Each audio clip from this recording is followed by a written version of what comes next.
Chapter 3, Mishnah 7. Having finished citing the disputes between Rabbi Dosa and the sages, the Mishnah records a dispute between Rabbi Yoshua and the sages.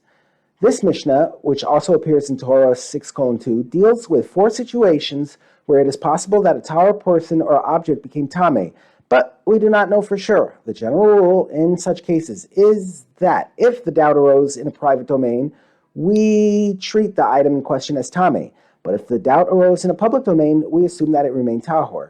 In the Mishnah's 4 situations, the doubt arose in a private domain, but the Tanaim disagree whether the preceding rule applies. There are 4 cases of doubt where Rabbi Yeshua rules that an item in question became Tameh, but the sages rule that it remained Tahor.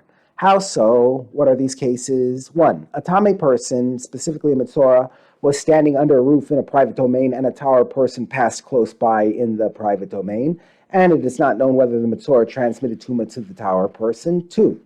A Tahor person was standing under a roof in a private domain, and a Tameh person, Mitzorah, passed close by in the private domain, and it is not known whether the Mitzorah transmitted Tumah to the Tahor person. 3. A Tameh item was in a private domain that opened to a public domain, and a Tahor item was in the public domain, and it is not known whether the Tahor item entered the private domain and received Tumah from the Tameh item.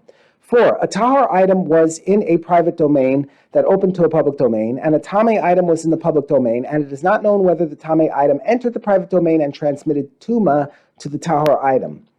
There are 3 possible ways in which Tumah could have been transmitted in each of these 4 cases.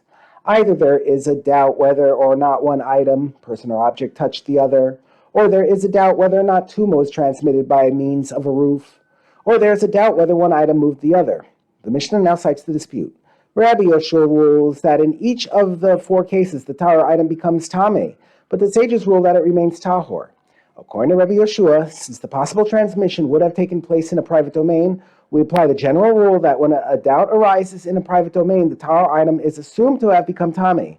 According to the sages, however, that rule does not apply in the first 2 cases, which involve a Mitzorah, because the rule does not include Tumah transmitted by a Mitzorah. And the rule does not apply in the last 2 cases, where we do not know whether the item in the public domain remained there or entered the private domain, because the rule does not include situations where it is possible that one of the items remained in the public domain.